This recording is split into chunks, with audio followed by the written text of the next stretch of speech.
Magandang umaga po kapamilya, ito po si Father J-Boy at tayo na po at magkape at pandasal. Paano ba binubuo ang tiwala ng tao sa atin? Simple lamang, magpakita.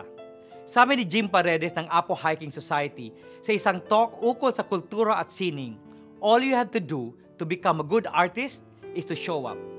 Mag-ensayo ng regular, may inspirasyon man o wala. Ganito din binubuo ang tiwala, magpakita sa kapwa. Makipagkapwa, may gana man o wala, busy man o hindi. At dahil dito, kailangan magparamdam. Sa buhay ng internet, ang pakikipagkapwa na bubuo sa pamamagitan ng pagsagot sa ating text, emails o tweets. Meron pa akong kwento galing kay Lauren Iseli sa kanyang Star Thrower. Nakita ng isang manlalakbay ang isang lalaking tinatapon pabalik sa dagat ang mga starfishes upang iligtas sila. Sabi niya, gaano kalaki ang epekto mo kung ang dami-dami namang nagkalat na starfishes sa baybayin? Wika ng lalaki, malaki ang epekto ko sa bawat isa.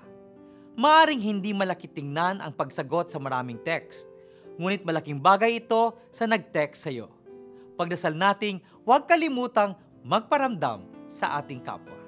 Magandang umaga po.